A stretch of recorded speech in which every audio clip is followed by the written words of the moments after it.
जय श्री राम। परंपरा मेरे भाई बहन, धनतेरस के दिन, जिसको धनत्रयोदशी भी कहा जाता है, हम क्या क्या खरीदारी करें उसी के बारे में निवेदन करने जा रहा हूं।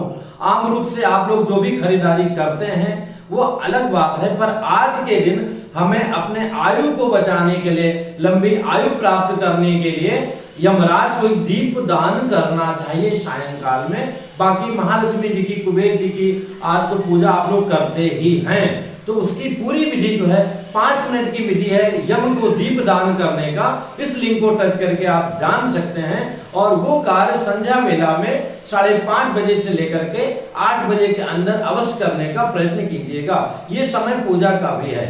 बात आ रही खरीदारी की, तो सभी लोग बाजार में जाते हैं और भूल करके भी आज जो भी खरीदारी कीजिए, प्लास्टिक की चीजों का खरीदारी बिल्कुल मत कीजिए। जो अत्यावश्यक हो उस रूप में बात अलग है, पर पर्व के हिसाब से, त्रयोदशी के हिसाब से प्लास्टिक की अथवा उस प्रकार की चीजों को खरीदने से पूरी तरह से बचिएगा। ना खरीदिएगा तो ही अच्छा है। यही नहीं, जो चांदी की सिक्के में गणेश जी, लक्ष्मी जी आते हैं ना, उनको भी मत लीजिएगा, क्योंकि उसमें लगभग 50-60% से भी कम जो है चांदी रहता है। बाकी अन्य चीजें रहती हैं जो हम आप जान नहीं पाते हैं। तो अगर चांदी खरीदना है तो भगवान के लिए कटोरी ले लीजिए, गिलास ले लीजिए, चम्मच ले लीजिए, जैसे आपका बजट हो, व्यवस्था हो, वो ले लीजिए। अथवा प्रॉपर भरी हुई लक्ष्मी माता जी की, गणेश जी के साथ में मूर्ति ले लीजिए, अथवा अलग अलग ले लीजिए, जैसा भगवान ने दिया है। ये नहीं हो सकता है तो आप जो बर्तन खरीदते हैं ना, बर्तन में धातु के बर्तन, तांबा है, उसके बाद में पंच धातु है, अष्ट धातु का है, जिसको फूल भी कहते हैं, गिलट भी कहते हैं, और अलग अलग नाम अलग अलग प्रांतों में कहते हैं। जो पारंपरिक बर्तन होते रहे हैं, उन बर्तनों को पीतल, तांबा तो हर आदमी समझता है, फूल भी समझता है, पर एल्युमिनियम, जस्ता और स्टील, इस सब का कोई महत्व पर्व के हिसाब से नहीं है। आपको जरूरत के हिसाब से आप लोग वो सब एक्स्ट्रा ले लीजिए। कुछ नहीं ले सकते हैं तो अपने भगवान के लिए एक छोटी सी जो है पीतल की कटोरी ले लीजिए, चंदन लगाने वाली कटोरी लीजिए। जो भी खरीदारी कीजिए उसमें प्रयास कीजिए अपने भगवान जी को ध्यान में रखते हुए।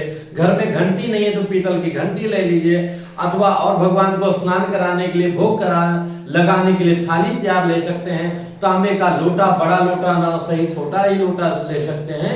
तो इस प्रकार के वस्तुओं की हमें खरीदारी अवश्य करनी चाहिए। जो लोग वाहन और नाना प्रकार की चीजें लेते हैं वो भी उत्तम है, बहुत उत्तम है, कोई दोष नहीं है, पर प्लास्टिक के पदार्थों से। और जो फोटो इत्यादि महालक्ष्मी माता जी की आती है, आपके घर में अगर पुरानी फोटो है, उन्हीं को साफ करके उन्हीं का अच्छी तरह से पूजा कीजिए। महालक्ष्मी जी के जो पर्व है 4 नवंबर को, दीपावली के दिन, उस दिन जो गणेश लक्ष्मी जी की आपको पूजा करनी है, मिट्टी की जो प्रतिमा है वो भी आज आप ले सकते हैं और लेने के बाद में उनकी पूजा आप कर सकते हैं।